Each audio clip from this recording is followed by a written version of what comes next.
شروع اللہ کے نام سے جو بڑا مہربان نہایت رحم والا ہے۔ اے محمد صلی اللہ علیہ وآلہ وسلم، ہم نے تم کو فتح دی، فتح بھی صریح و صاف، تاکہ اللہ تمہارے اگلے اور پچھلے گناہ بخش دے اور تم پر اپنی نعمت پوری کر دے اور تم کو سیدھے راستے چلائے، اور اللہ تمہاری زبردست مدد کرے۔ وہی تو ہے جس نے مومنوں کے دلوں پر تسلی نازل فرمائی تاکہ ان کے ایمان کے ساتھ اور ایمان بڑھے، اور آسمانوں اور زمین کے لشکر سب اللہ ہی کے ہیں، اور اللہ جاننے والا اور حکمت والا ہے۔ یہ اس لیے کہ وہ مومن مردوں اور مومن عورتوں کو بہشتوں میں جن کے نیچے نہریں بہ رہی ہیں داخل کرے، وہ اس میں ہمیشہ رہیں گے اور ان سے ان کے گناہوں کو دور کر دے، اور یہ اللہ کے نزدیک بڑی کامیابی ہے۔ اور اس لیے کہ منافق مردوں اور منافق عورتوں اور مشرک مردوں اور مشرک عورتوں کو جو اللہ کے حق میں برے برے خیال رکھتے ہیں عذاب دے، انہی پر برے حادثے واقع ہوں، اور اللہ ان پر غصے ہوا اور ان پر لعنت کی اور ان کے لیے دوزخ تیار کی، اور وہ بری جگہ ہے۔ اور آسمان اور زمین کے لشکر اللہ ہی کے ہیں، اور اللہ غالب اور حکمت والا ہے۔ اور ہم نے اے محمد صلی اللہ علیہ وآلہ وسلم تم کو حق ظاہر کرنے والا اور خوشخبری سنانے والا اور خوف دلانے والا بنا کر بھیجا ہے، تاکہ مسلمانوں تم لوگ اللہ پر اور اس کے پیغمبر پر ایمان لاؤ اور اس کی مدد کرو اور اس کو بزرگ سمجھو، اور صبح و شام اس کی تسبیح کرتے رہو۔ جو لوگ تم سے بیعت کرتے ہیں وہ اللہ سے بیعت کرتے ہیں، اللہ کا ہاتھ ان کے ہاتھوں پر ہے، پھر جو عہد کو توڑے تو عہد توڑنے کا نقصان اسی کو ہے، اور جو اس بات کو جس کا اس نے اللہ سے عہد کیا ہے پورا کرے تو وہ اسے عنقریب اجر عظیم دے گا۔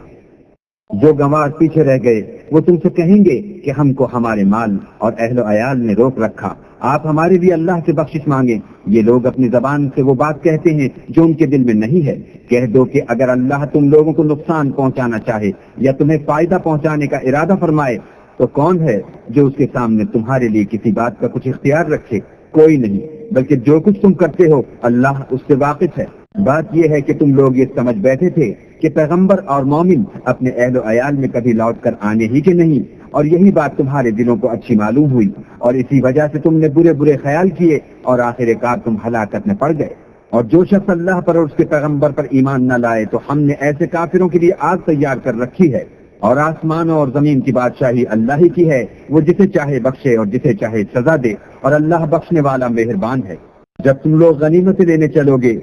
تو جو لوگ پیچھے رہ گئے تھے وہ کہیں گے ہمیں بھی اجازت دیجیے کہ آپ کے ساتھ چلیں، یہ چاہتے ہیں کہ اللہ کے قول کو بدل دیں۔ کہہ دو کہ تم ہرگز ہمارے ساتھ نہیں چل سکتے، اسی طرح اللہ نے پہلے سے فرمایا ہے۔ پھر کہیں گے نہیں، تم تو ہم سے حسد کرتے ہو۔ بات یہ ہے کہ یہ لوگ سمجھتے ہی نہیں مگر بہت کم۔ جو گنوار پیچھے رہ گئے تھے ان سے کہہ دو کہ تم جلد ایک سخت جنگجو قوم کے ساتھ لڑائی کے لیے بلائے جاؤ گے، ان سے تم یا تو جنگ کرتے رہو گے یا وہ اسلام لے آئیں گے۔ اگر تم حکم مانو گے تو اللہ تم کو اچھا بدلہ دے گا، اور اگر منہ پھیر لو گے جیسے پہلی دفعہ پھیرا تھا تو وہ تم کو بری تکلیف کی سزا دے گا۔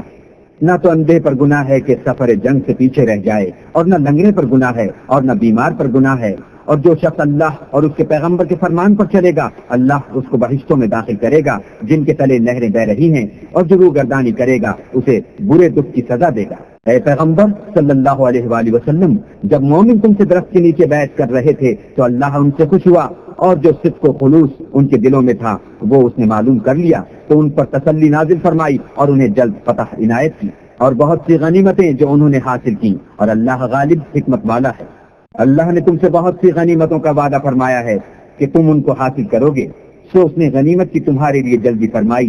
اور لوگوں کے ہاتھ تم سے روک دیے۔ غرض یہ تھی کہ یہ مومنوں کے لیے اللہ کی قدرت کا نمونہ ہے، اور وہ تم کو سیدھے رستے پر چلائے،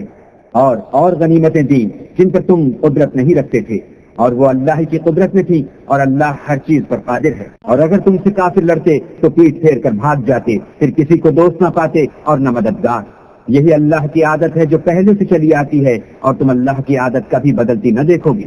اور وہی تو ہے جس نے تم کو ان کافروں پر فتح یاب کرنے کے بعد سرحد مکہ میں ان کے ہاتھ تم سے اور تمہارے ہاتھ ان سے روک دیے، اور جو کچھ تم کرتے ہو اللہ اس کو دیکھ رہا ہے۔ یہ وہی لوگ ہیں جنہوں نے کفر کیا اور تم کو مسجد حرام سے روک دیا، اور قربانیوں کو بھی کہ اپنی جگہ پہنچنے سے رکی رہیں۔ اور اگر ایسے مسلمان مرد اور مسلمان عورتیں نہ ہوتی جن کو تم جانتے نہ تھے کہ اگر تم ان کو پامال کر دیتے تو تم کو ان کی طرف سے بے خبری میں نقصان پہنچ جاتا، تو بھی تمہارے ہاتھ سے پتہ ہو جاتی، مگر تاخیر اس لیے ہوئی کہ اللہ اپنی رحمت میں جس کو چاہے داخل کر لے، اور اگر دونوں فریق الگ الگ ہو جاتے تو جو ان میں کافر تھے ان کو ہم دکھ دینے والا عذاب دیتے۔ جب کافروں نے اپنے دلوں میں ضد کی، اور ضد بھی جاہلیت کی،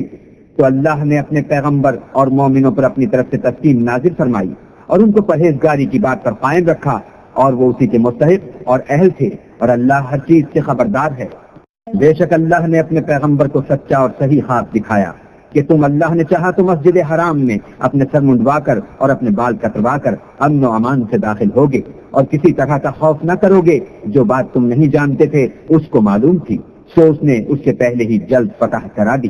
وہی تو ہے جس نے اپنے پیغمبر کو ہدایت کی کتاب اور دین حق دے کر بھیجا تاکہ اس کو تمام دینوں پر غالب کرے، اور حق ظاہر کرنے کے لیے اللہ ہی کافی ہے۔ محمد صلی اللہ علیہ وآلہ وسلم اللہ کے پیغمبر ہیں، اور جو لوگ ان کے ساتھ ہیں وہ کافروں کے حق میں تو سخت ہیں اور آپس میں رحم دل۔ اے دیکھنے والے، تو ان کو دیکھتا ہے کہ اللہ کے آگے جھکے ہوئے سر بسجود ہیں، اور اللہ کا فضل اور اس کی خوشنودی طلب کر رہے ہیں۔ کثرت سجود کے اثر سے ان کی پیشانیوں پر نشان پڑے ہوئے ہیں۔ ان کے یہی اوصاف تورات میں مرقوم ہیں، اور یہی اوصاف انجیل میں ہیں۔ وہ گویا ایک کھیتی ہے جس نے پہلے زمین سے اپنی سوئی نکالی، پھر اس کو مضبوط کیا، پھر موٹی ہوئی، اور پھر اپنی نال پر سیدھی کھڑی ہو گئی، اور لگی کھیتی والوں کو خوش کرنے تاکہ کافروں کا جی جلائے۔ جو لوگ ان میں سے ایمان لائے اور نیک عمل کرتے رہے ان سے اللہ نے گناہوں کی بخشش اور اجر عظیم کا وعدہ کیا ہے۔